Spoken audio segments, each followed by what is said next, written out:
รายการต่อจากนี้ไปขอเชิญท่านผู้ฟังทุกท่านเข้าสู่รายการดีมีคุณค่าน่าติดตามรายการเกษตรเพื่อชีวิตดำเนินรายการโดยกลุ่มรักเกษตรประสานงานโดยนายพิชัยคงพิทักษ์คณะเกษตรมหาวิทยาลัยเชียงใหม่หมายเลขโทรศัพท์053944030ขอเชิญทุกท่านติดตามรับฟังได้ณบัดนี้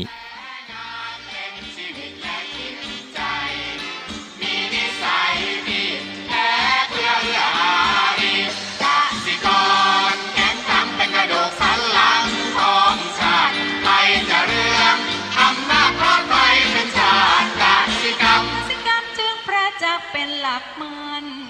อาชีพสำคัญผู้ไทยที่ไรสีใครจะเก็บใครจะแข็งแรงทวีสวัสดีครับท่านผู้ฟังพบกับรายการเกษตรเพื่อชีวิตสำหรับวันนี้เสนอเรื่องสาระรายการเกษตรเพื่อชีวิตก่อนเข้าสู่รายการก็มีธรรมะมาฝากท่านผู้ฟังหัวข้อธรรมะวันนี้คือสงครามคำว่าสงครามแปลว่าการลบกันนะอันนี้การลบกันนี่ก็คือว่าการที่มีคนจำนวนมากมาต่อสู้ฆ่าฟันกันโดยปริยายหมายถึงอาการที่คล้ายคลึงเช่นนั้นเช่นสงครามชีวิตสงครามปากแล้วเดี๋ยวนี้ก็มีตัวหนึ่งก็คือที่เรียกว่าสงครามเย็นสงครามเย็นนี่ก็แปลว่าเป็นคำนามแปลว่าการต่อสู้ระหว่างประเทศนะโดยไม่ใช้อาวุธนะอาจจะมีการใช้อำนาจอื่นแทนเช่นอำนาจทางการเมืองอำนาจทางเศรษฐกิจซึ่งวันนี้ถามว่าประเทศไทยมีสงครามไหมมีนะถ้าท่านมองให้ออกก็จะรู้ว่ามีอย่างไรเป็นสงครามเศรษฐกิจหรือสงครามการเมืองก็แล้วแต่ถ้าเราเลยคิดนะอันนี้ก็เป็นส่วนที่ต้องพิจารณาเพราะว่าเราอยู่เฉยๆเราก็มองไม่เห็นแต่ถ้าเราคิดพิจารณาให้ลึกเราจะเห็นว่ามันมีสงครามเกิดขึ้นอย่างไรทีนี้ในความหมายหนึ่งนะสงครามในที่นี้ในเรื่องของเป็นวหารทางพระวินัยเรียกภิกษุผู้จะเข้าสู่วินิจฉัยอธิกรณ์ว่าเข้าสู่สงครามสงครามนี้ก็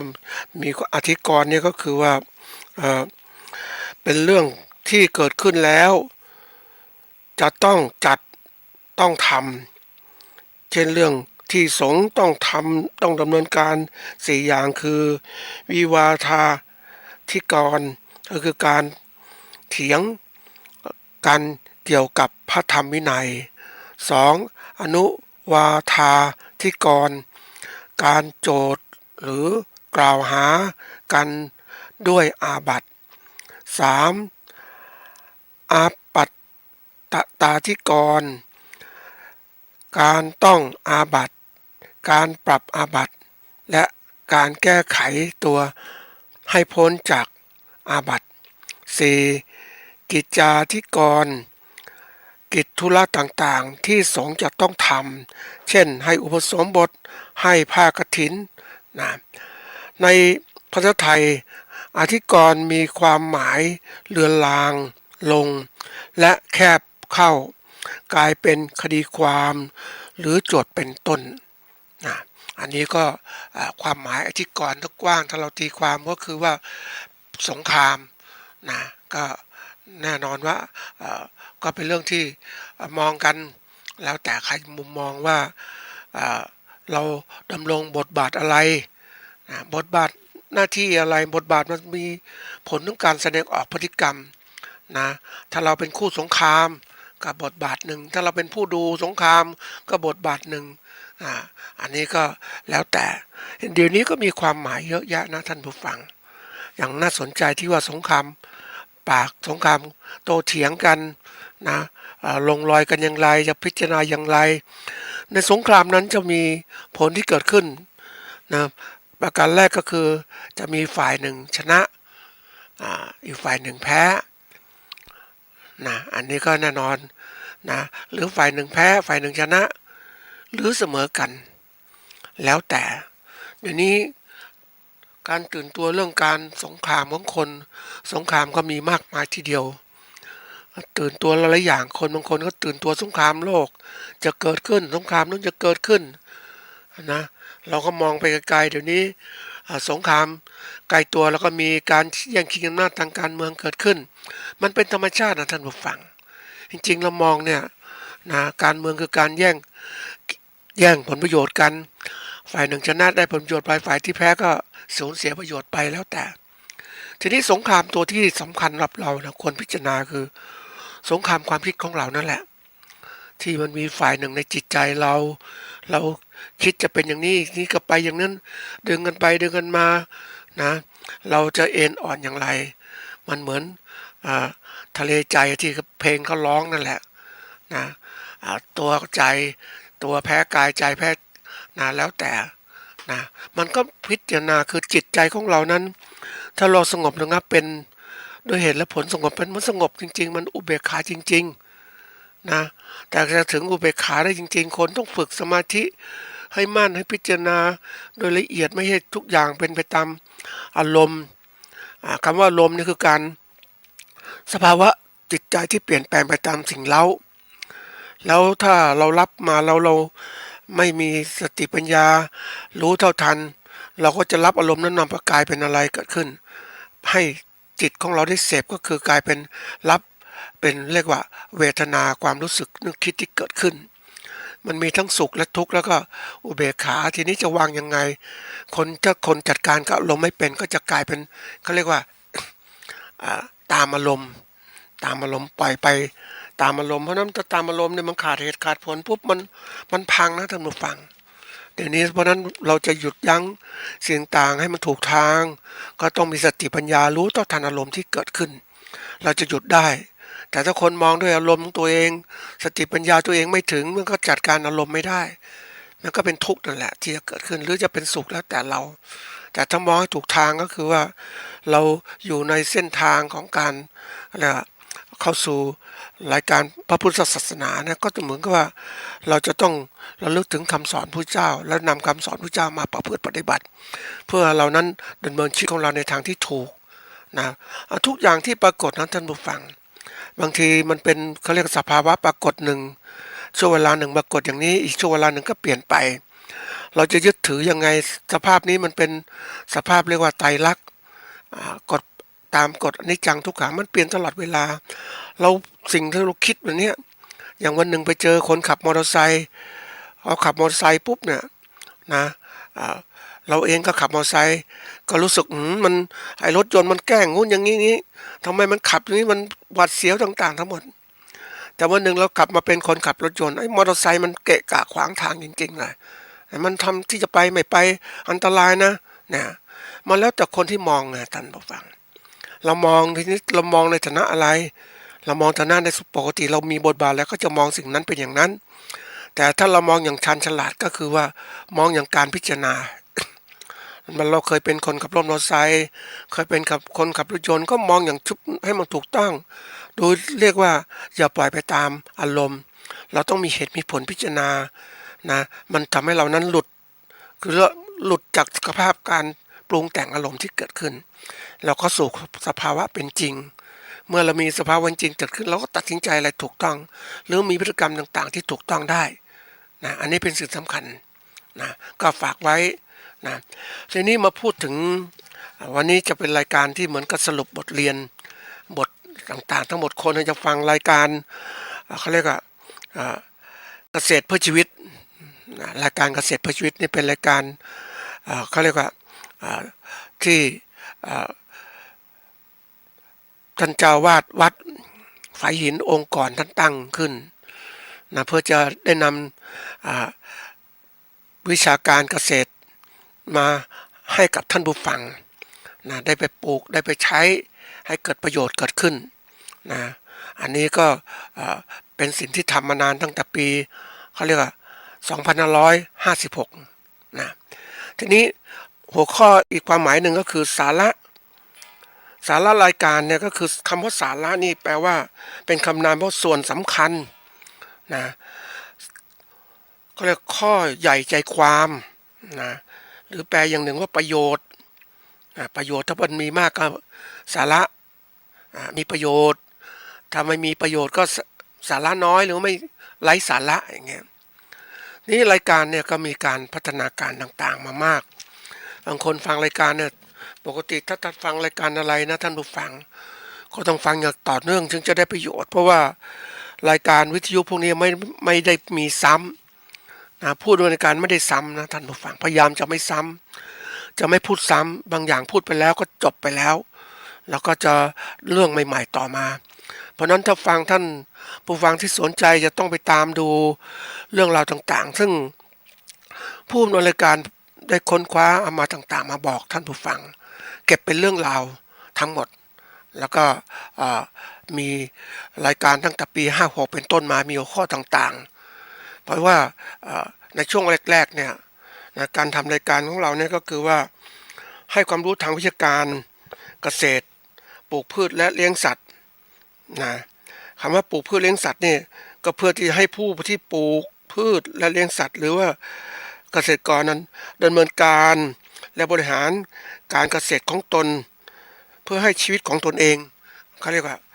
ดีขึ้นนะเพราะว่าการเกษตรถ้าเรามีวิชาการน้อยเราก็ทำอะไรได้ไม่ดีพอเราต้องมีวิชาการมากๆทีนี้บางครั้งบางคนก็ไม่ขนขวายไม่ค้นคว้า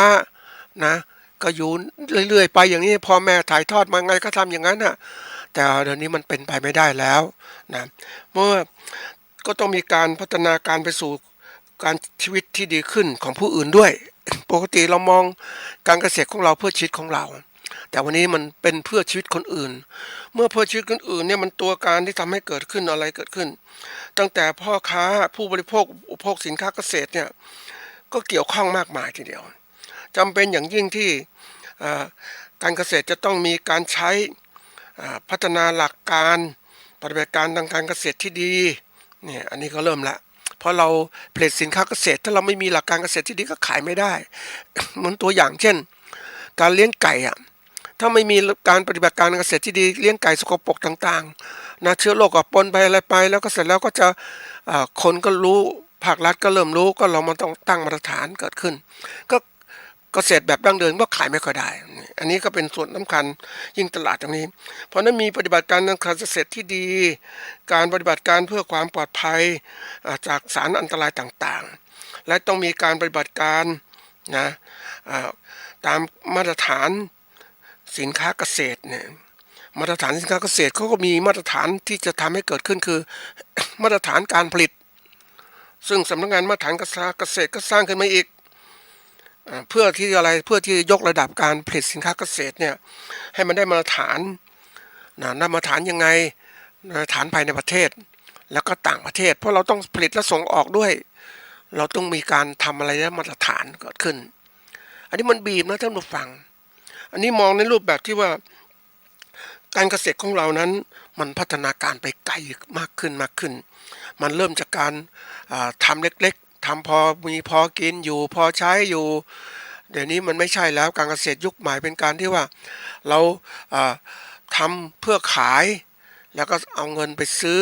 ปัจจัยอื่นมาใช้ในการอุปโภคบริโภคของเราเพราะนั้นมันจำเป็นอย่างยิ่งจะต้องมีความรอบรู้ที่มากขึ้นในการทำการเกษตรแล้วก็ยิ่งถ้าเราได้มาตรฐานสินค้าเกษตรดีๆก็ขายได้สู่ต่างประเทศได้นะเกษตรกรจะต้องรู้เรื่องการผลิตเพื่อตอบสนองของประชาชนในประเทศคู่ค้าด้วยนะอันนี้เรื่องสำคัญนะการเกษตรยุคใหม่เนี่ยมันการเกษตรที่เรียกว่าดูผู้เขาเรียกว่าคนสำคัญในการเกษตรของเราเนี่ยที่จะซื้อสินค้าเกษตรของเราคือใครก่อนคือพ่อค้าใช่ไหมเดี๋ยวนี้ไม่ใช่แล้วผู้บริโภคเกิดขึ้นผู้บริโภคก็จะบีบพ่อค้าและยิ่งปัจจุบันเนี่ยการกระแสการต่างๆมันเปลี่ยนไปยิ่งการเกษตรยุคใหม่เนี่ยมันก็เข้าสู่เรียกว่าตัดพ่อค้าคนกลางออกไปเลยเนี่ยมันก็เริ่มแล้วนะเดี๋ยวนี้มีแล้วผู้ผลิตติดต่อผู้บริโภคโดยตรงเลยเพราะนั้นผู้บริโภคก็กลายเป็นบุคคลสำคัญหรือเรียกเป็นเทวดาก็ได้แล้วแต่นะเพราะนั้นกรณีเนี่ยมันก็ทำให้เรานั้นต้องมีการพิจารณาการเกษตรของเราอย่างมากมายทีเดียวเราจะต้องดูเรื่องของ คู่ค้าของเราคือผู้บริโภคหรือพ่อค้าที่ซื้อสินค้าเกษตรของเรา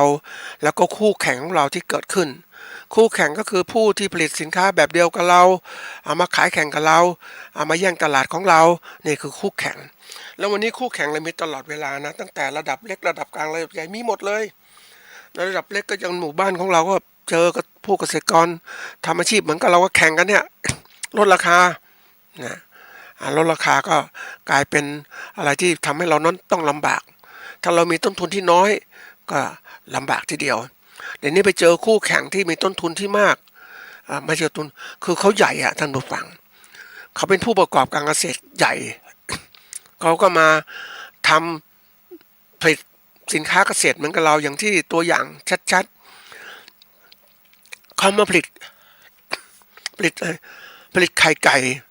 เอามาขายเหมือนกันเราเลยเขาทำขนาดใหญ่จำนวนมากเราก็ผลิตเลี้ยงไก่แล้วก็ผลิตไข่มาขายแต่ทีนี้อย่างที่บอกว่ามันเป็นไปตามธรรมชาติลักษณะของ Economy of Scale ขนาดธุรกิจที่เหมาะสมรายใหญ่ๆเขามีต้นทุนการผลิตที่ต่ำเพราะว่าเขาทำจำนวนมากต้นทุนตัวหน่อยก็ต่ำแต่เราทำจำนวนน้อยต้นทุนหน่อยสูงแล้วไปขายในตลาดถามว่าเราจะขายแข่งก็ได้ไม่ได้แล้วเพราะต้นทุนเราสูงเห็นไหมเขาขายตัดราคาเราลำบากแล้วอันนี้คือสิ่งสำคัญเพราะนั้นการพิจารณาคู่แข่งเนี่ยเป็นสิ่งสำคัญมากที่เราต้องเรียนรู้นะมันเรียนรู้ระบบการเกษตรของเราจะต้องเปลี่ยนคือเปลี่ยนที่ใครก่อนเปลี่ยนที่ตัวเกษตรกรเองนะจะต้องรู้แล้วทำยังไงให้จะได้ประโยชน์เกิดขึ้นนี่คือตัวสำคัญละมาทบทวนจริงๆแล้วจากเกษตรกรก็จะทำไงให้ได้กำไรก็ต้องกลายเป็นผู้ประกอบการใช่ไหมรู้เป็นแบบนักธุรกิจที่เกิดขึ้นดำเนินการของตัวเองให้ดีกว่าเดิมเนี่ยรู้จักเรื่องของการบริหารธุรกิจเหมือนผู้ประกอบการธุรกิจทั่วไปนะตัวเกษตรกรเองก็จะเป็น CEO นะเป็นหัวหน้าองค์กรเป็นคนทำงานเป็นคนทุกอย่างนะต้องคิดอย่างนี้การปรับความคิดอย่างนี้เป็นตัวสำคัญที่ทำให้การเกษตรเราอยู่รอดไม่ใช่ทำเกษตรอย่างพอเพียงอย่างเนี้ยมันมองระดับหนึ่งเท่านั้นพอกินพอใช่แต่ระดับนี้มันไม่ใช่เราต้องขายคนอื่นแล้วขายเจอคู่แข่งที่เขาเก่งกว่าเราจะทำยังไงนะเราต้องมองให้ทะลุนะเหมือนกับเราคือตามหลักการที่เราจะเลือกอาชีพของเราเนี่ยที่เคยกล่าวไว้หลายๆตอนนะเราเลือกอาชีพเกษตรเพราะความชอบหรือเปล่านะความชอบเนี่ยมันยังไม่มีความจริงใจนะมันก็ชอบไปงั้นนะตอนหนึ่งขณะดีก็ชอบอยากทำแต่ทำไปทำไม่ไหวแล้วเพราะว่าไม่มีความรู้จริงๆเราเลือกอาชีพเกษตรเพราะว่าอะไรก็ต้องเป็นอาชีพคำว่าอาชีพคือการทำเพื่อการเลี้ยงชีวิตตัวเองได้เลยนี่การอาชีพเพราะนั้นจะมีการอุทิศตนรู้ทุ่มตนเองในการศึกษาหาความรู้พัฒนาตนเองอย่างต่อเนื่องจริงจังนะไม่ใช่ทำเล่นๆไปเดี๋ยวตะก่อนเจอคนที่เขาก็เรียกอะไรปลูกแคคตัสในช่วงแคคตัสดีๆเนี่ยก็ปลูกแคคตัสกันแข่งกันน้อยเห็นคนดีก็อยากจะทำขายได้บ้างไม่ได้บ้างมันก็คือความคิดของเขาเนี่ยเขาอยากทำหารายได้ว่างั้นแต่ไม่ได้มองเป็นอาชีพไงถ้ามองเป็นอาชีพจะเห็นว่าเฮ้ยอันนี้การจะลงทุนทำแคคตัสเนี่ยนะมันเป็นอาชีพของคนที่เรียกว่าต้องเก่งมีทุนจริงๆเพราะว่าคนที่มาซื้อแคคตัสก็เป็นคนที่ว่ามีเงินเหลือใช้ต่างๆเขาจะซื้อประดับนู่นประดับนี่ถามว่าถ้าเศรษฐกิจมันดีเขาก็มีเงินซื้อแคคตัสไปแม้ประดับที่บ้านทำนู่นนี่เพราะโอกาสในการเจริญโตทางแคคตัสก็จะดีแต่ทีนี้เศรษฐกิจไม่ดีทำไงนะไม่ดีพวกเขาก็มีเงินเขาเอาเงินไปซื้ออาหารการกินเขาดีกว่าเดี๋ยวแคคตัสไปซื้อทีหลังเนี่ยกลายเป็นว่าโอ้โหไปเจองานแคคตัสยอมรับเลยว่าเกษตรกรผู้ผลิตมากโดยไม่มองตลาดกลายเป็นเขาเรียกโอเวอร์ซัพพลายนะสินค้าเกษตรมีมากผู้ซื้อก็จะต่อรองทีนี้พ่อค้าบางคนก็ลดราคาไม่ได้นะก็เลยกลายเป็นว่าสินค้าก็ติดมือตัวเองอันนี้เป็นตัวอย่างที่เราต้องดูว่าโลกมันเปลี่ยนยังไงบ้างเพราะนั้นแต่ก่อนและการเกษตรที่ดีนะการเกษตรของเราเพื่อการเลี้ยงชีวิตของเราเพื่ออยู่รอดแต่ปัจจุบันเนี่ยมันเข้าสู่ระดับเรียกว่าอยู่ดีมั่นคงเราต้องพัฒนาตัวเองไปอยู่ดีมั่นคงยังไงก็ต้องทำเป็นอาชีพจริงๆเพราะฉะนั้นเราต้องมีความรู้ที่กว้างขวางขึ้น นะความรู้ทุกเรื่องเกี่ยวกับการเกษตรของเราทั้งการผลิตและการตลาดเนี่ยมันลามมาแล้วนะถ้าเราคุมการผลิตโดยไม่คุมตลาดเนี่ยเราหมดสิทธิ์เหมือนเกษตรกรทั่วไปทำแล้วเนี่ยทำตั้งนานนะเป็นชาวนาก็ทำชาวนาอย่างเนี้ยได้นิดหน่อยเองก็ทำไปเพราะไม่รู้จะทำอะไรทำแล้วไม่รวยเพราะอะไรรู้ไหมก็เพราะว่าเราติดพ่อค้าคนกลางเขากดราคาเราไม่ได้ค้าขายเองอะไรเองเราก็คิดว่าขายเพื่อเงินสดมาใช้รีบคนปกติถ้าเป็นเจ้าของโรงสีท่านผู้ฟังเขาก็มีเงินก็ซื้อสินค้าก็ซื้อข้าวมาตุนในโกดังของเขาแล้วก็เอามาสีขายใส่ถุงขายทำนู่นกระจายสินค้าทั่วไปเดี๋ยวนี้มากมายทีเดียวเลยพ่อค้าจากอีสานก็เข้ามาขายในเชียงใหม่เข้ามาขายทั่วไปเอาข้าวมาขายส่งนะท่านผู้ฟังดีกว่าขายให้กับพ่อค้าด้วยกันเองเนี่ยเขาค้าขายคือแปรรูปแล้วทีนี้เกษตรกรที่เป็นผู้ประกอบการเขาก็เก่งนะเขาก็เริ่มทำเหมือนกันนะเขาเรียกผลิตข้าวถุงมาขายนี่คืออะไรนี่คือการคิดผลิตข้าวถุงมาขายหาตลาดเองแล้วตลาดเองก็จะติดตลาดทำยังไงนะตัวอย่างที่เขาทำนะมันเป็นการแข่งขันที่จะอยู่รอดเพราะนั้นถ้าทำอย่างนี้ได้คุมหมดมันก็เป็นความมั่นคงและยั่งยืนตัวเองธุรกิจตัวเองเกษตรกรจึงต้องพัฒนาเป็นผู้ประกอบการเกษตรแต่ก่อนเขาเรียกว่าเกษตรกรนั้นมีรัฐบาลก็ช่วยโครงการนึงเกษตรกรฉลาดสมาร์ทฟาร์มเมอร์ทำนู่นทำนี่หรือปัจจุบันก็กลายเป็นเกษตรกรแปลงใหญ่เพื่อจะได้มีข้อต่อรองทางการตลาดเพราะว่าเล็กๆมันอำนาจการต่อรองมันยากนะทีนี้ก็ใหญ่ขึ้นใหญ่มันก็ใหญ่ไม่เต็มที่เพราะอะไรรู้ไหมท่านผู้ฟังมันใหญ่เฉพาะจุดเท่านั้นเองเพราะค้ายังมีโอกาสไปซื้อที่อื่นอีกเพราะมันทำเกษตรกรแปลงใหญ่ทั่วประเทศไม่ได้นี่คือความมันเรียกล้มเหลวก็ได้หรือว่าอาจจะไม่มีประสิทธิผลเพียงพอเพราะว่าทั่วประเทศเราคุมไม่ได้เนื่องจากว่าจะทำให้เกษตรกรแปลงใหญ่มันทำได้ยากคนเยอะมากเนื่องจากคนชาวนาเกษตรกรเยอะแยะเนี่ยจะทำอย่างไรเพราะนั้นวันนี้ต้องทำให้แบบว่าทำยังไงเกษตรกรมีอำนาจแล้วปกติทำให้มีอำนาจเพื่ออะไรเพื่อขายพ่อค้าแต่ทำไมทำให้ไม่ครบวงจรวันก่อนได้มีโอกาสถกเถียงกับเขาเรียกว่าพรรคพวกที่บอกว่าทำไมเราถึงไม่พัฒนาสินค้าเกษตรที่ดีขึ้นนะเพื่อจะผลิตมีปริมาณที่มากพอมีอะไรที่มากพอเพื่อให้พ่อค้าต่างชาติมาซื้อนะอันนี้เขาว่ามานะว่าทำไมเราไม่ทำอย่างนั้นก็เลยบอกว่าเกษตรกรหรือผู้รวมตัวผลิตแล้วเนี่ยเขาผลิตประเทศไทยเนี่ยเกษตรกรมีคุณภาพนะสามารถทำการผลิตสินค้ามีคุณภาพได้เป็นออร์แกนิกได้ทั้งหมดเลยจะถามว่า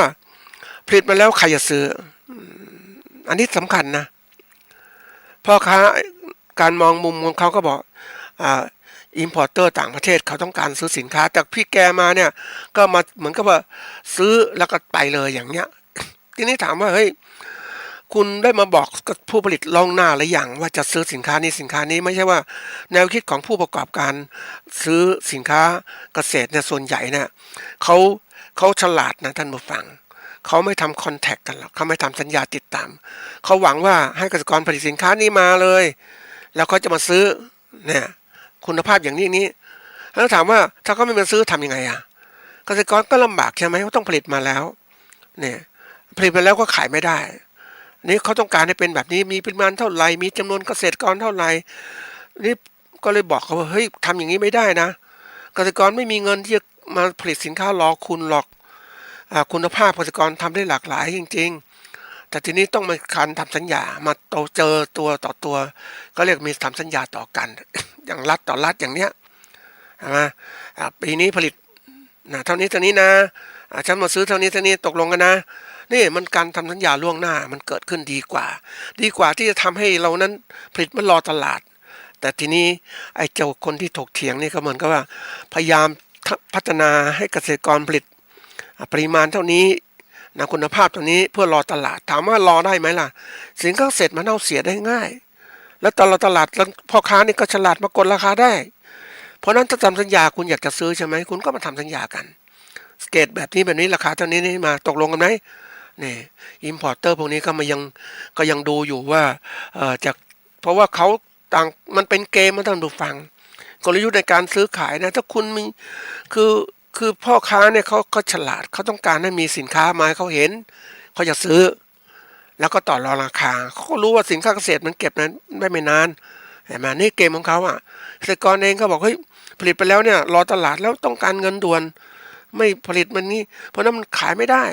นะยังขายไม่ได้ก็ขาดทุนสิพวกนี้คือสิ่งที่เกิดขึ้นเพราะนั้นพัฒนาการเกษตรของเราเนี่ยก็ทำไมเกษตรกรถึงไม่ร่ำรวยก็เพราะว่าเราคุมตลาดไม่ได้เราเราไม่มีมือของตัวเองอ่ะแล้วเดี๋ยวนี้มันก็มีเรื่องประเภทพ่อค้าเสยหิวมันเยอะแยะไปหมดอ่ะมันคอยลุมแล้วรัฐบาลของเราก็เลยเป็นทุนนิยมอ่ะใครจะช่วยเกษตรกรจริงจังอ่ะไม่มีหรอกเพราะว่ารัฐบาลก็บอกมีหน่วยงานนู้นหน่วยงานนี้ช่วยเกษตรกรช่วยนู่นช่วยนี่ถามว่าต่างคนต่างช่วยต่างคนต่างส่งเสริมหน่วยงานของรัฐนะ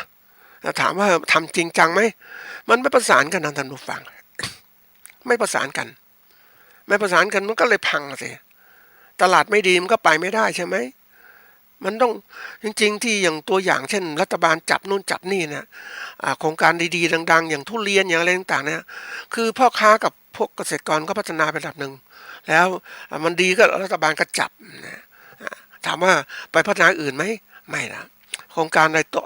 แต่อย่างข้าวก็ยังไม่จริงจังตั้งแต่ทำนานทำข้าวมานานนะองค์กรของรัฐทำอะไรบ้างกับข้าวประกันราคาหรือแค่ขายอย่างเนี้ยแต่คุณไม่เคยหาตลาดให้เกษตรกรให้กับกลุ่มเกษตรกรให้เกษตรกรลงสีของเกษตรกรเองพัฒนาตัวเองเป็นลงสีเป็นกลุ่มเกษตรกรที่ขายข้าวโดยตรงรัฐบาลหาตลาดมาให้เนี่ยมันถึงจะอยู่ได้ดีอย่างนี้แต่นี่มันไม่ใช่อ่ะมันสวนทางกับพ่อค้าก็ขวางเลยนะนโยบายนี้ไม่เกิดขึ้นเพราะนั้นประเทศไทยก็เลยกลายว่าชาวไร่ชาวนาก็ได้เท่านี้ต่อปีอย่างเงี้ยหมดโอกาสยิ่งมีเกษตรกรมากขึ้นชาวนามากขึ้นถามว่าเฮ้ยรายได้ดีขึ้นไม่ดีอ่ะลดลงเพราะอะไรต้นทุนการผลิตสูงขึ้นชาวนาขาดทุนนี่คือแนวที่เป็นจริงไปตามสภาพสังคมที่เกิดขึ้นเพราะนั้นวันนี้จำเป็นอย่างยิ่งที่จะต้องเกษตรกรต้องพัฒนาตนเองให้เป็นอะไรเป็นเป็นโอท็อปผู้ประกอบการขนาดเล็กขนาดกลางและขนาดใหญ่ให้ได้อันนี้มันก็เจอปัญหาสักว่าการเป็นผู้ประกอบการพวกนี้บางทีอย่างที่บอกว่าการจะเติบโตเนี่ยนะมันผิดกับประเทศจีนนะที่ประเทศจีนที่พัฒนาเร็วเนี่ยได้คุยกับคนที่อยู่ประเทศจีนเขาก็บอกว่านะนักศึกษาที่จบหรือใครที่อยากทำธุรกิจนู่นธุรกิจเสนอแผนให้รัฐบาลมีเงินให้เลยให้กู้ให้ยืมหรือแล้วแต่เนี่ยสนับสนุนเต็มที่เลยเพราะนั้นความเจริญก้าวหน้าทางการพัฒนาของกลุ่มผู้ผลิตก็กลายเป็นผู้ประกอบการที่เก่งแต่อย่างเราถามว่ามีไหมไม่ค่อยมีท่านผู้ฟังมีพยายามจะย้ำมีตอนสุดท้ายก็คือที่พ่อค้าเติบโตใหญ่เต็มที่แล้วคำว่าผู้ค้าก็คือผู้ที่ประกอบการขนาดเล็กขนาดกลางขนาดใหญ่ที่ทำหน้าที่เป็นพ่อค้าด้วยมันเติบโตใหญ่เต็มที่แล้วเนี่ยเพราะนั้นมันก็ขวางหรือว่าเป็นอุปสรรคในการพัฒนาผู้ประกอบการรายใหม่เกิดขึ้นทั้งขนาดเล็กขนาดกลางขนาดใหญ่ก็เป็นคู่แข่งกันท่านผู้ฟังเขาไม่อยากให้เกิดขึ้นเพราะนั้นในโลกที่การแข่งขันเนี่ยมันเกิดขึ้นจริงๆรายเล็กก็แข่งขันรายเล็กจะพยายามอยู่รอดพัฒนารายใหญ่ก็ที่เติบโตแล้วก็แข่งขันคือจัดการเรื่องการตลาดคุมให้หมดเลยเพราะนั้นคุมหมดเพราะรายจะเกิดขึ้นมาใหม่มันก็ไปไม่ได้เพราะนั้นตอนนี้ที่สามารถผู้ประกอบการดำเนินการต่างๆเนี่ยนะอย่างที่บอกว่าไม่ว่าภาครัฐเองให้ความรู้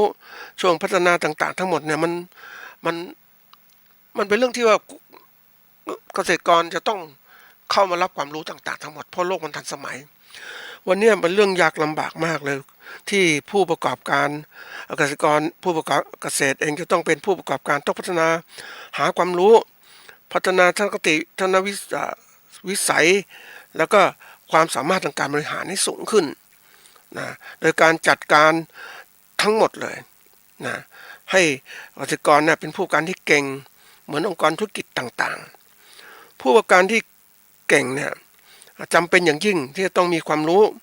นะมีการปรับตัวบริหารตนเองในทุกๆด้านนะขณะเดียวกันก็จะต้องมีการหาความรู้เกี่ยวกับการจัดการกับสิ่งแวดล้อมต่างๆรอบตนเองคือสิ่งแวดล้อมการเกษตรของตนเองหรือการประกอบการตัวเองเนี่ยก็คือสิ่งแวดล้อม ในแง่ของเศรษฐกิจสังคมการเมืองการปกครองและสิ่งแวดล้อมต่างๆนี่คือสิ่งแวดล้อมต่างๆรอบตัวเกษตรกรเองนี่เป็นสิ่งสำคัญนะท่านผู้ฟังเราอยู่การเกษตรเราต้องเรียนรู้สิ่งเหล่านี้ซึ่งทางรายการก็เสนอสาระเรื่องการเมืองการเศรษฐกิจต่างๆให้ทั้งหมดเลยสิ่งแวดล้อมต่างๆให้หมดเลยบางที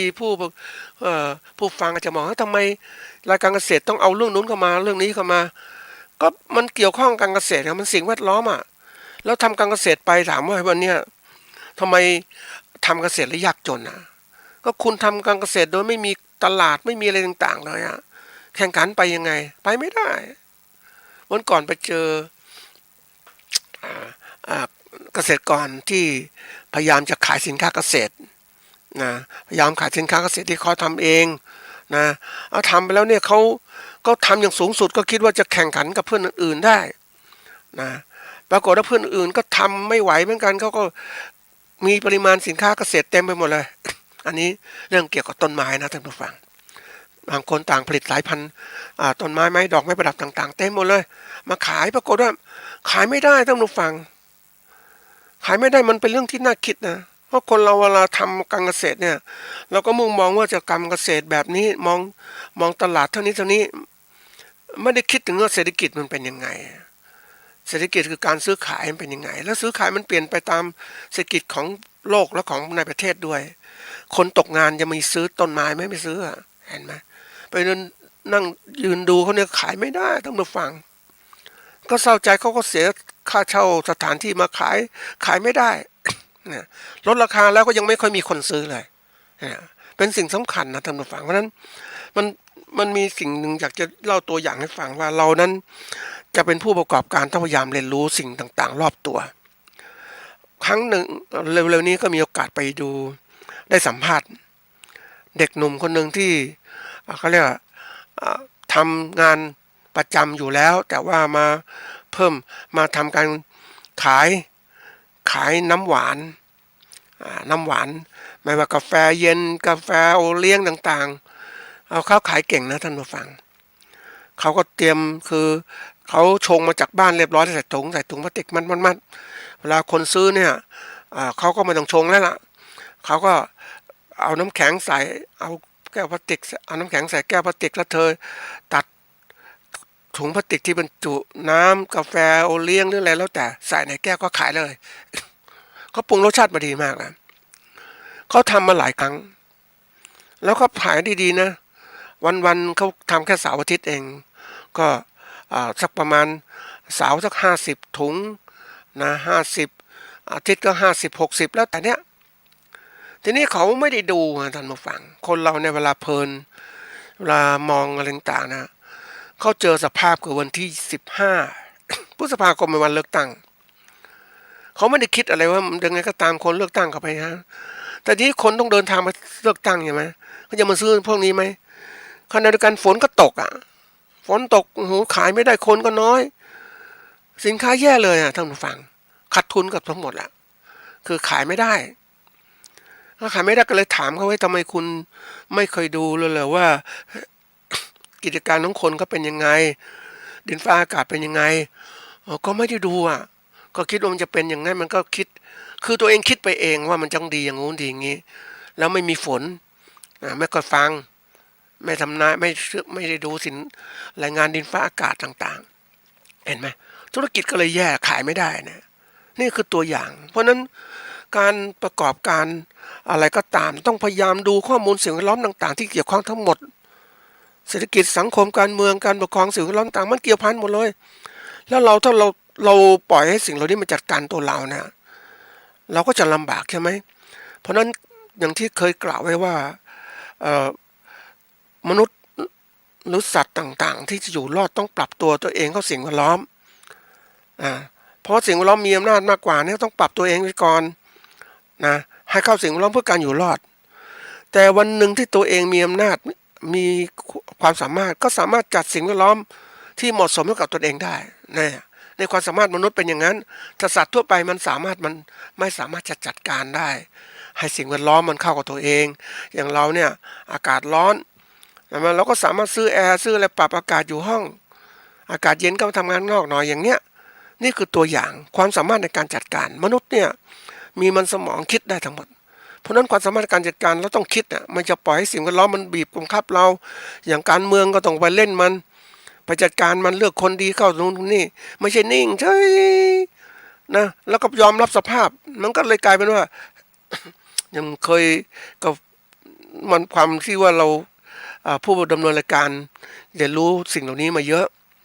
นะเพราะนั้นมีการเมืองเราสนใจการเมืองมันนั่นตั้งนานแล้วรู้เป็นยังไงแต่พอถึงคุยกับชาวบ้านนั่นเลยไม่เป็นไรใครมาก็เหมือนกันนั่นแหละคิดแค่เนี้ยมาก็เหมือนกันอย่างเงี้ยไม่มีอะไรใหม่ๆเห็นไหมเราเล่นไม่เป็นอ่ะท่านผู้ฟัง เล่นคือเขามาครอบงำเราหมดแล้วเราไม่เรียนรู้ว่าเฮ้ยจริงๆเราเป็นยังไงบ้างเพราะนั้นทุกสิ่งอย่างที่เกี่ยวข้องเราต้องเข้าไปรู้ต้องเข้าไปศึกษาไม่ใช่ปล่อยให้เขามาบีบบังคับเราปล่อยให้ส่วนราชการบีบบังคับเราสอนความรู้อย่างเนี้ยอย่างเจอเกษตรกรน่ะ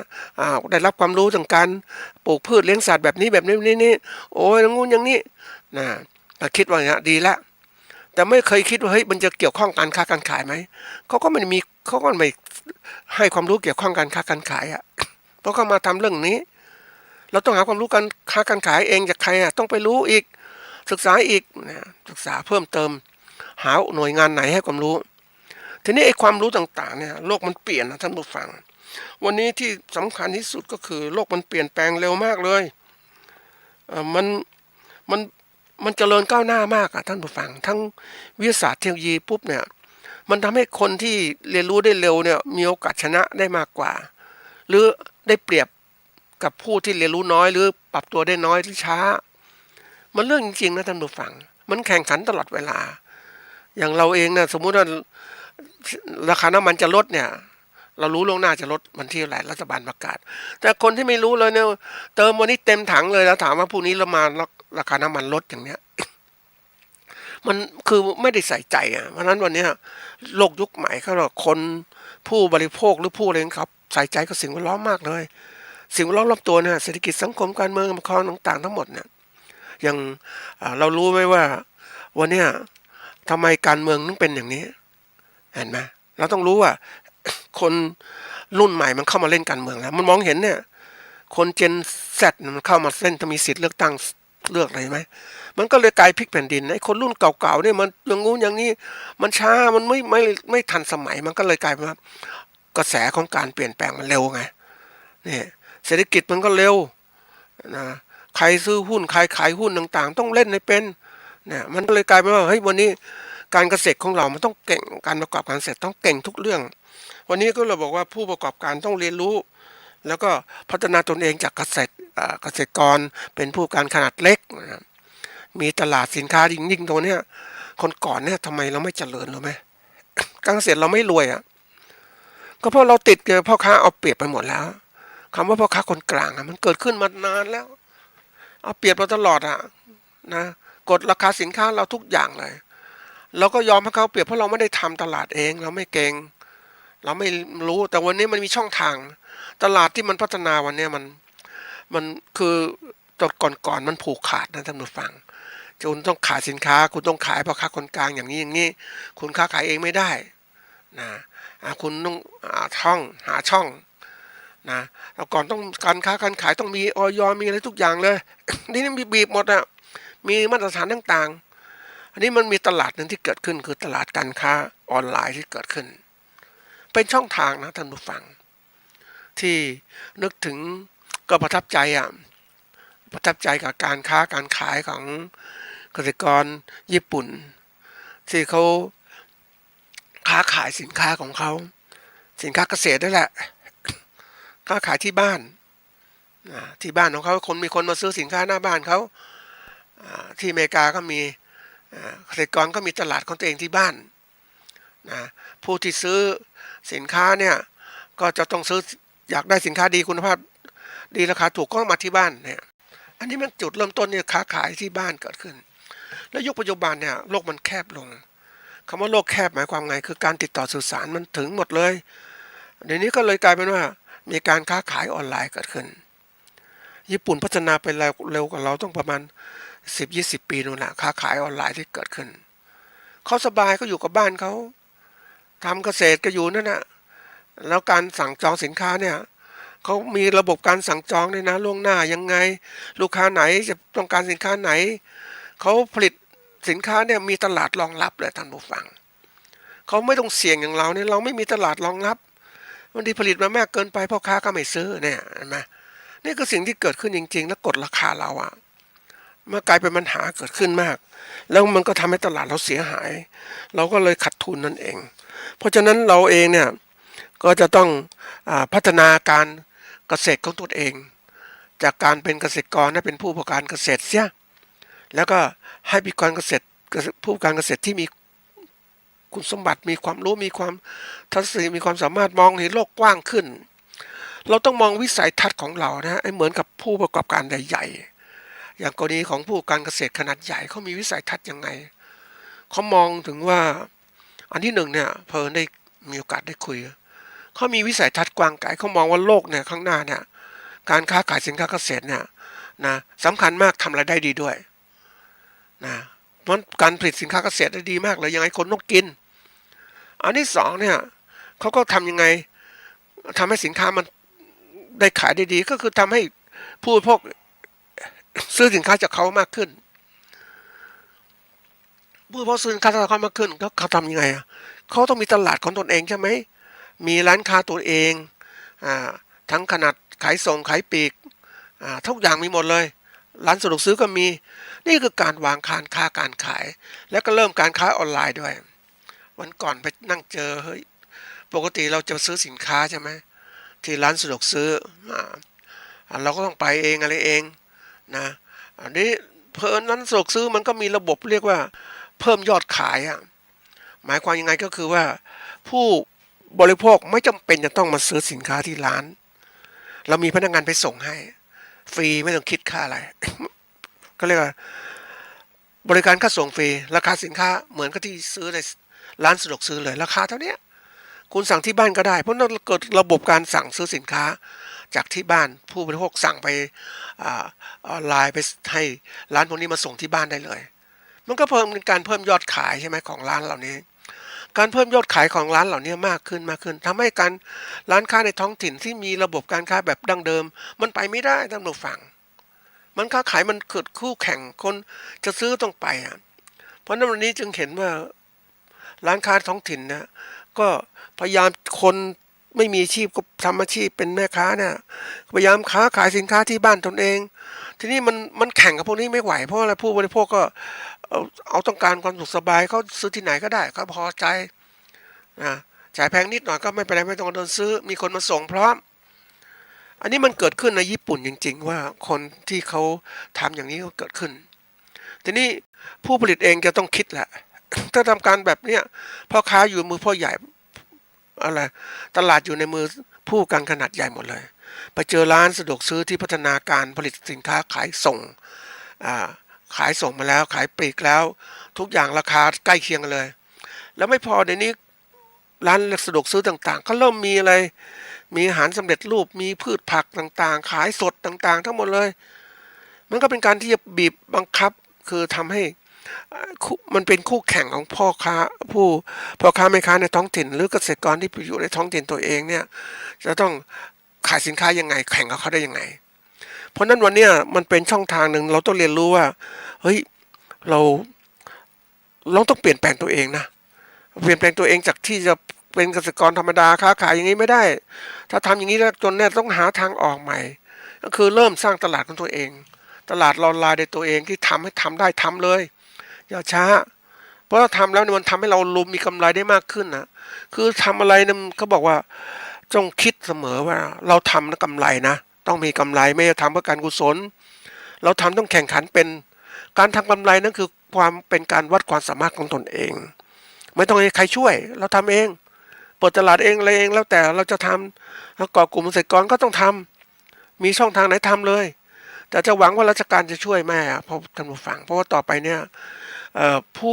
ประเทศไทยเป็นทุนนิยมนะท่านผู้ฟังทุนนิยมเนี่ยพวกทุนต่างๆผู้มีอำนาจการเงินก็มาเล่นการเมืองก็เล่นการเมืองเพื่อธุรกิจของตัวเองแล้วเสร็จแล้วเขาจะมาช่วยอะไรแล้วเขาเลือกธุรกิจตัวเองใครจะแข่ง เขาก็เริ่มร่างเหมือนกับตัวอย่างเช่นมาตรฐานสินค้าเกษตรเนี่ยต้องเป็นแบบนี้แบบนี้แบบนี้เพื่อจะแข่งขันต่างประเทศเขาก็ทำเหตุผลเขาเป็นอย่างนี้จริงๆทีนี้มาเกษตรกรทำได้ไหมทำไม่ได้ทำไม่ได้ก็ต้องเลิกค้าขายไม่ได้นี่คือตัวอย่างมันเป็นการแข่งขันแบบมีอำนาจต่างๆเกิดขึ้นเพราะนั้นเนี่ยการที่ผู้อำนวยการปรับเปลี่ยนสาระต่างๆเนี่ยเพื่อจะให้ท่านผู้ฟังได้ปรับความรู้ต่างๆให้ทันสมัยมากขึ้นมันต้องเรียนรู้แล้วจะเอาสิ่งต่างๆเนี่ยแบบเดิมไม่ได้เราต้องเปลี่ยนเพราะนั้นวันนี้เราก็ต้องเปลี่ยนรายการว่าเสนอสาระรายละเอียดต่างๆให้เป็นการประกอบการที่ดีมากขึ้นนะเพื่อจุดประกายแล้วก็มีความคิดที่ต่างมากขึ้นนะจะนำเสนอวิชาการที่ทันสมัยมากขึ้น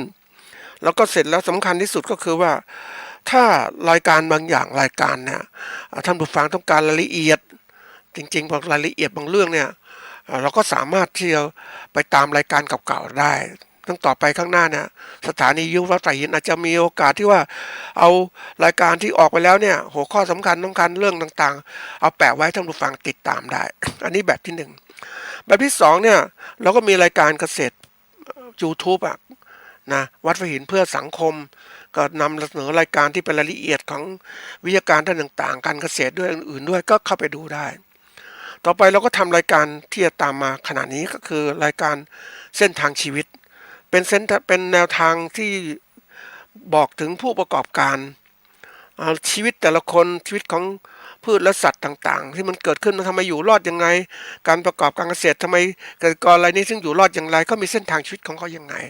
ผู้ประกอบการที่ว่าร่ำรวยหรือทุนต่างๆที่ร่ำรวยเนี่ยก็มีเส้นทางชีวิตของเขายังไง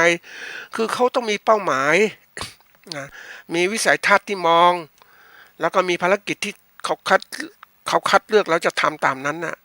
เขาจะทำอะไรจริงจังเพราะว่าเวลาชีวิตมันจำกัดท่านผู้ฟังอาจจะบอกเฮ้ยไม่เป็นไรเดี๋ยวพรุ่งนี้ก็ทำใหม่ไหมเวลามันหมดไป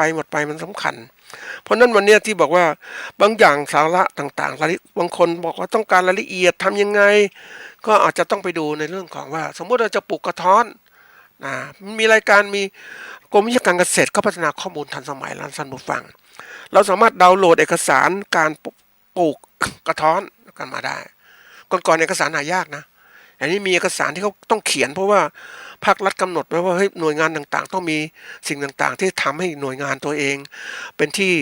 เขาเรียกว่ามีความสำคัญสำหรับผู้ที่เกี่ยวข้องก็ต้องมีเอกสารต่างๆเกิดขึ้นมาไปดาวน์โหลดมาอะไรมาหรือวันนี้ไปดูภาครัฐมีข้อมูลที่ไหนไปตามดูมันก็สามารถค้นคว้าได้อย่างบางที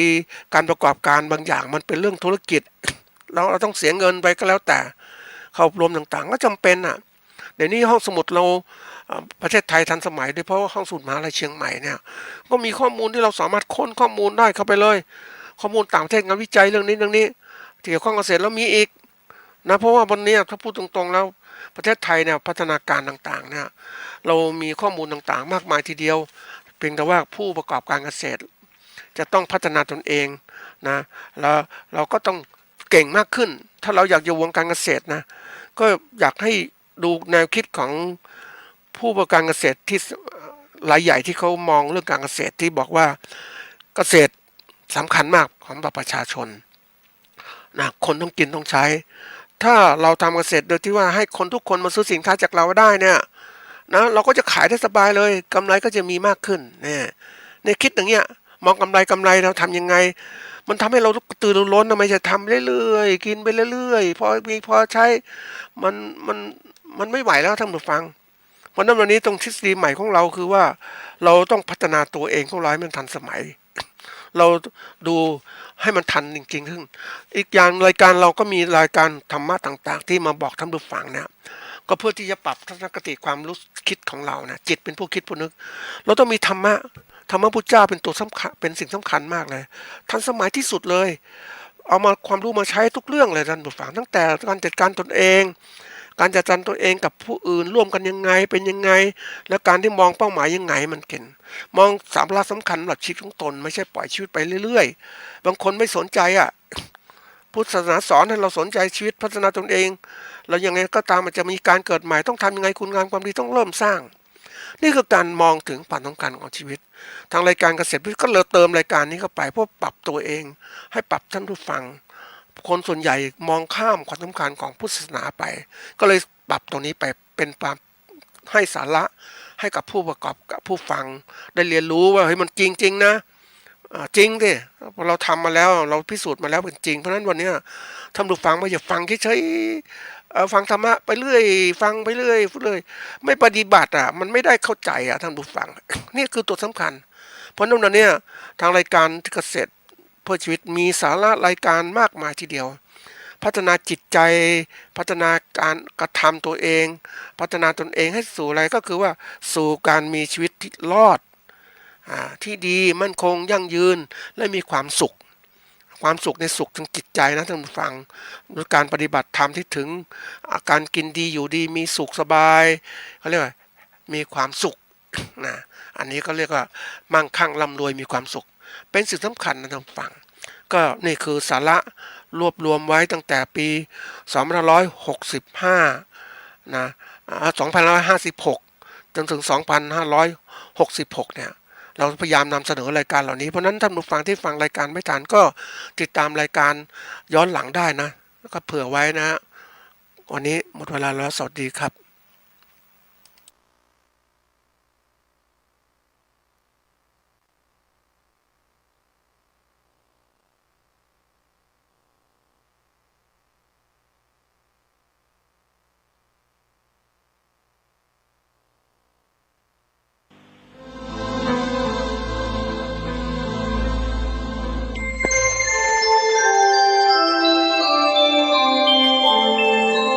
ขณะนี้ท่านกำลังฟังสถานีวิทยุกระจายเสียงพระพุทธศาสนา FM 104.5 เมกะเฮิรตซ์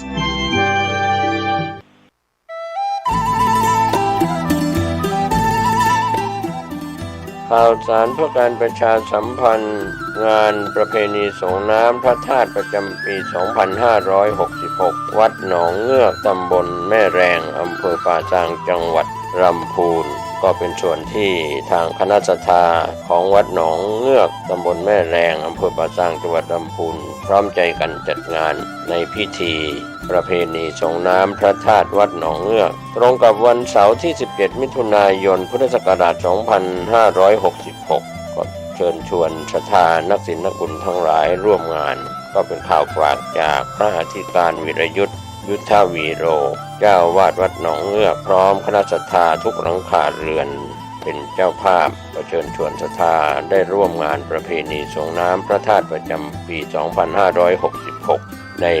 วันเสาร์ที่ 17 มิถุนายนโดยพร้อมเพรียงกัน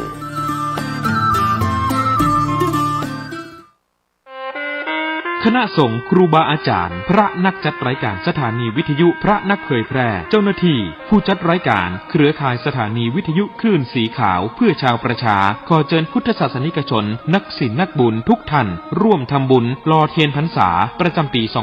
2566 เพื่อสมทบทุนโรงเรียนทุ่งโป่งตำบลเมืองปานอำเภอเมืองปานจังหวัดลำปางและสถานีวิทยุเพื่อการศึกษาวิทยาลัยสงฆ์นครลำปาง FM 106.50 เมกะเฮิรตซ์ร่วมทำบุญแผ่นเทียนธรรมจักรแผ่นละ20 บาทหล่อเทียนพรรษาถวายวัดพระบาทอุดมตำบลเวียงอำเภอฝางจังหวัดเชียงใหม่หรือร่วมทำบุญตามกำลังศรัทธารอเทียนพรรษาจำนวน9 เล่มและถวายเทียนพรรษา15หัววัดวันที่15กรกฎาคม2566เวลา 8:30 นาทีถึง 17 นาฬิกาณวัดตุ่งโป่งตำบลเมืองปานอำเภอเมืองปานจังหวัดลำปางเดินทางไปร่วมบุญถวายเทียนพรรษาในพื้นที่อำเภอฝางจังหวัดเชียงใหม่ณวัดพระบาทอุดมอำเภอฝางจังหวัดเชียงใหม่วันที่13สิงหาคม2566เวลา 14 นาฬิกาสามารถร่วมทำบุญได้ที่ธนาคารกรุงไทยชื่อบัญชีโครงการพัฒนาการศึกษาโรงเรียนขนาดเล็กอำเภอเมืองปานจังหวัดลำปางหมายเลขบัญชี536 303 4255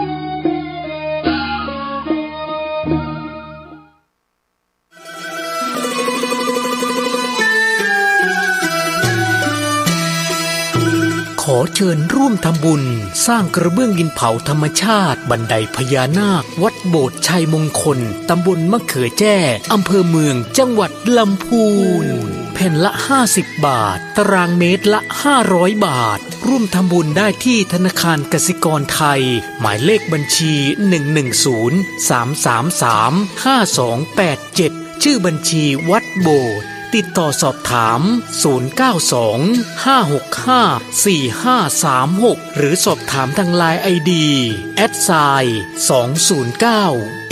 @209LIMJR การก่อสร้างบันไดนาคราชสู่พระนิพพานณปริยนันทธรรมสถานในครั้งนี้จึงนับว่าเป็นรากฐานแห่งความสมบูรณ์แห่งบุญอานิสงส์ในกองบุญครั้งนี้ส่งผลให้ผู้ร่วมสร้างมีชีวิตและทรัพย์สินที่มั่นคงแข็งแรงมีฤทธิ์เดชตบะมีทรัพย์ในดินสินในน้ำได้รับการคุ้มครองจากพยันตรายทั้งปวงเหมือนดั่งองค์นาคราชปกป้องพระพุทธศาสนาปลอดภัยจากอันตรายทั้งปวงทั้งโลกนี้และโลกหน้าทั้งยังเป็นการค้ำชูพระพุทธศาสนาให้มั่นคง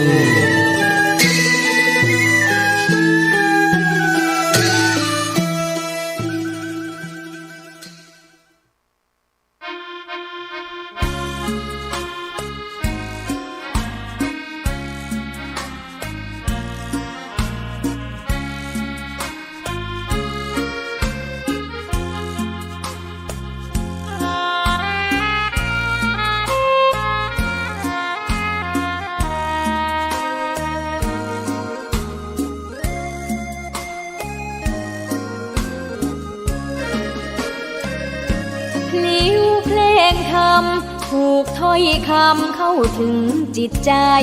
ฟังรายการวิทยุเสียงใสส่งถึงใจไปสู่ปลายนาสารธรรมน้อมนำมองพระศาสดาบอกผู้คนทั่วลาหันมาเข้าวัดฟังธรรมคลื่นเสียงนี้เป็นคลื่นธรรมะจากใจส่งถึงบ้านไกลบ้านไกลฟังได้สุขใจล้ำยามดึกดื่นค่ำคืนมีงานต้องทำเป็นคลื่นสารธรรมเน้นย้ำธรรมะเพื่อนใจเสียงคลื่นธรรมบอกหลักธรรมให้คลายความเหงาฟังเสียงธรรมะเบาเบาบอกเล่าถึงคนบ้านไกลสื่อธรรมะบอกลดละวางด้วยใจสื่อไปถึงสวงในเข้าใจหลักธรรมหลักดีพลิ้วเพลงธรรมถูกสัมพันธ์จิตใจร่าเริงฟังสาระธรรมะบันเทิงรื่นเริงในชีวิตยามวันว่างเดินทางไปเยี่ยมสถานีนัดพบกันน้องพี่วันนี้วันดีวันเสาร์สวดมนต์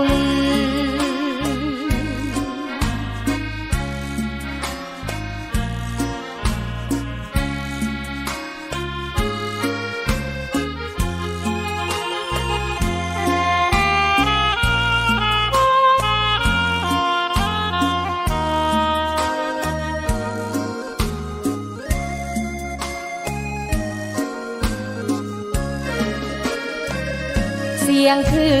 นธรรมบอกหลักธรรมให้คลายความเหงาฟังเสียงธรรมะเบาเบาบอกเล่าถึงคนบ้านไกลสื่อธรรมะ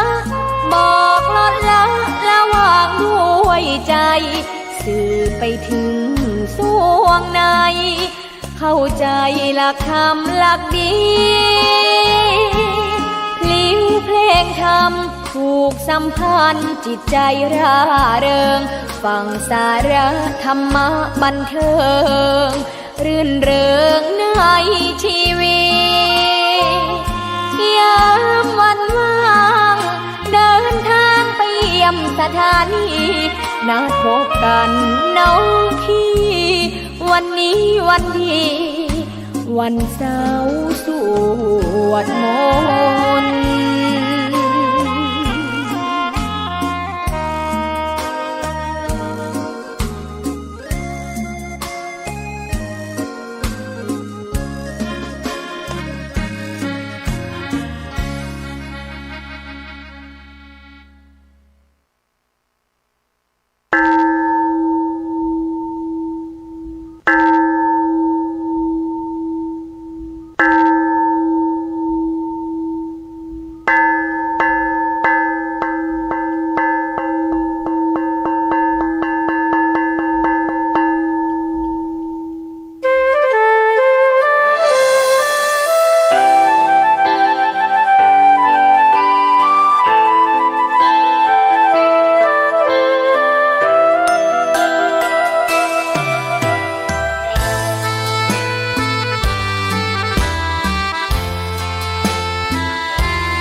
เกิดเป็นคนนั้นยากจริงนะ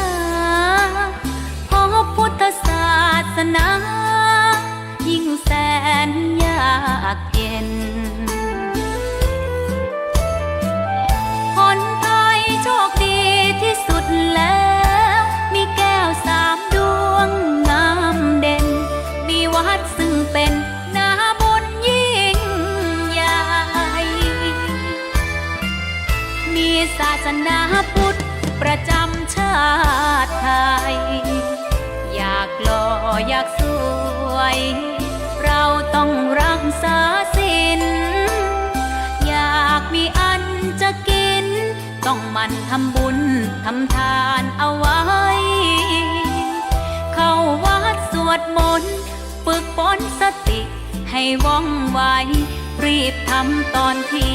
เราทำเองได้อย่ารอจนตายถึงเข้าวัดว่า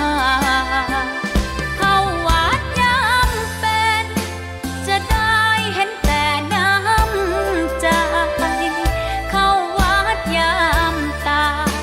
จะได้เห็นแต่น้ำตาก่อนจะสายเกินขอเชิญมาใช้ชีวิตให้คุ้มค่าเจริญทานศีลภาวนาสั่งสมบารมีไว้ทำบุญตอนที่ยังมีชีวิตย่อมดีกว่ารอเขาอุทิศบุญให้อย่ามัวหลงเพลินเดินห่างวัดตัวอย่างชัดๆมีมากมายเข้าวัดตอนตายสายเกินแก้กรรม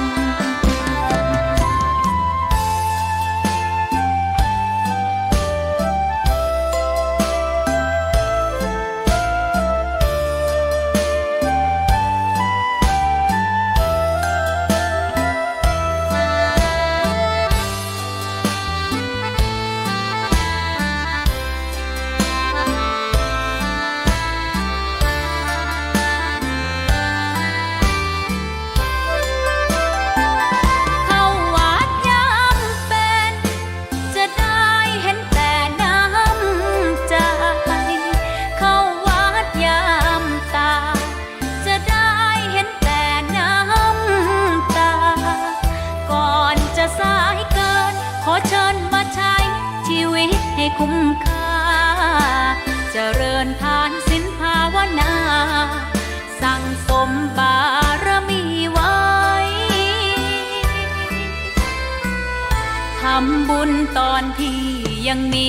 ชีวิตย่อมดีกว่ารอเขาอุทิศบุญให้อย่ามัวหลงเพลินเดินห่างวัดตัวอย่างชัดๆมีมากมายเข้าวัดตอนตายสายเกินแก้กรรม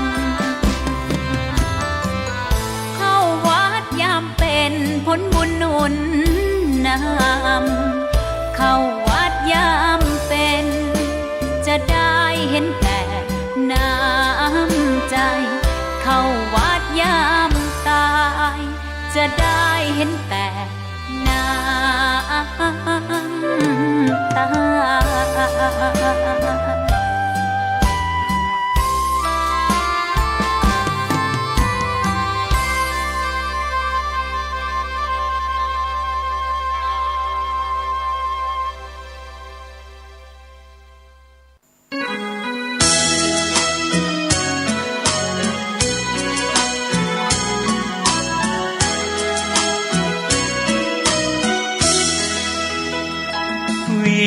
วิววางเวงเพลงแห่งพนาวัดดอยศพฟางเสียดฟ้าอยากหาผู้ใดกลายคลำพระเนรผู้น้อยตามรอยแห่งพุทธประธรรมหลวงพ่อเจ้าคุณหนุนนำให้ความรู้สิวิไลดังแสงเรื่องรองลอยท่องนภา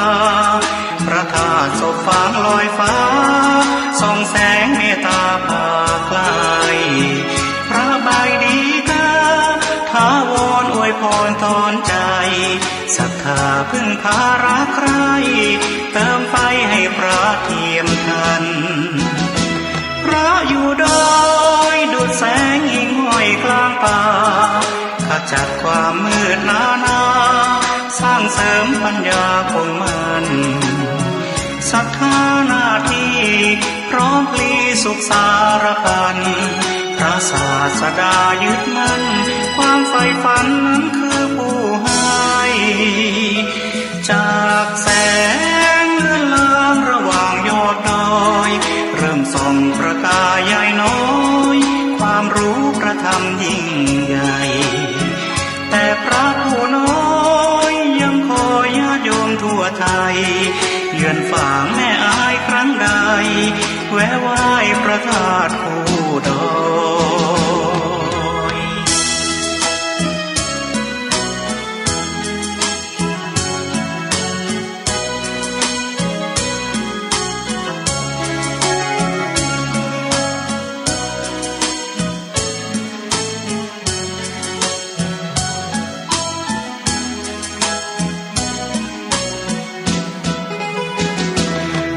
อยู่ดอ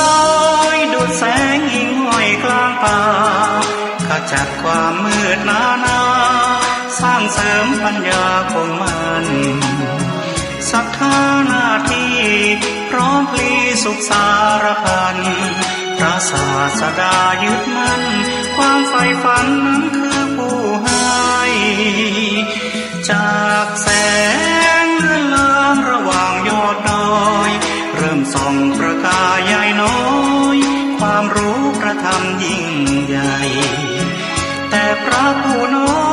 ยยังคอยญาติโยมทั่วไทยเยือนฝางแม่อายครั้งใดแวะไหว้พระธาตุผู้ดอย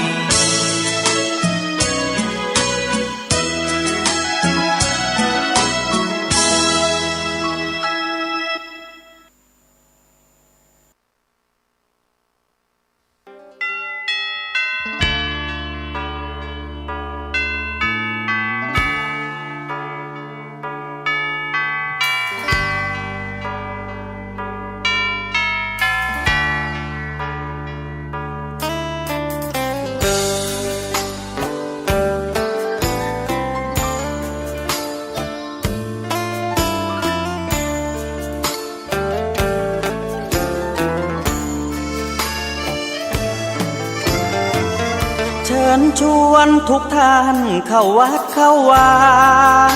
ฟังธรรมะจากหลวงตาเสริมชีวาให้สุขสดใสยึดมั่นหลักธรรมคำสอนไว้ให้ขึ้นใจความดีรีบทำกันไว้หญิงชายอย่าได้นายนี้เชิญชวนทุกท่านเข้าวัดเข้าวา ทำบุญด้วยจิตศรัทธาผลบุญพาให้เรา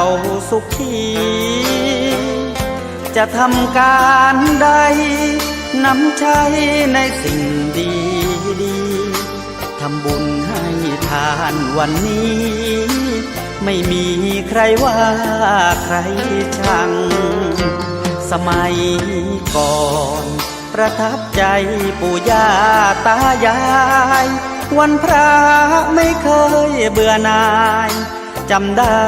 ไม่ลืมสักครั้งเหตุใดวันนี้มีคนเข้าวัดน้อยจังอยากให้เหมือนก่อนอีกครั้ง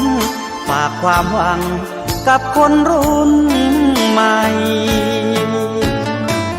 เชิญชวนทุกท่านเข้าวัดเข้าวารับศีลรับพรหลวงตา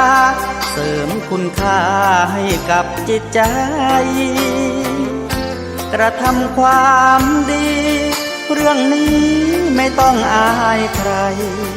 ว่างจากการงานเมื่อใดเชิญชวนท่านไปทำบุญ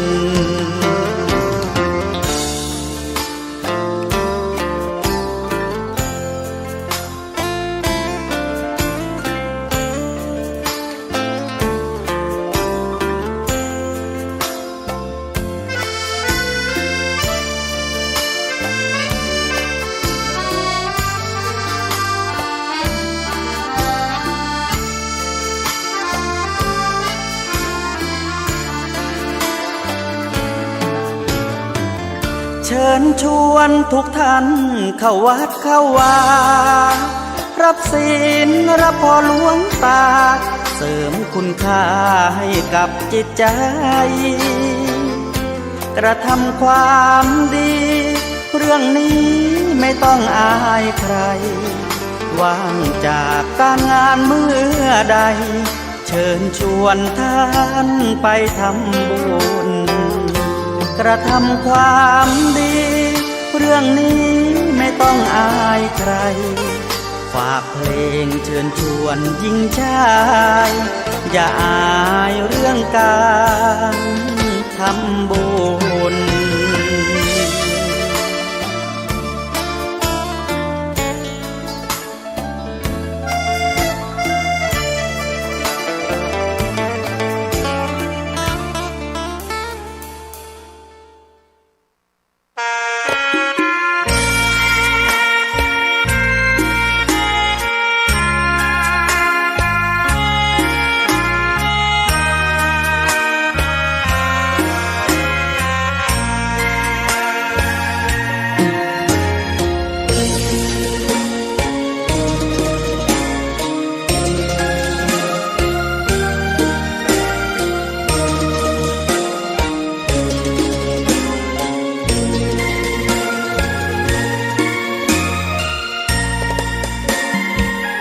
ดอกบัวดอกหนึ่งพึงใจไว้เพื่อบู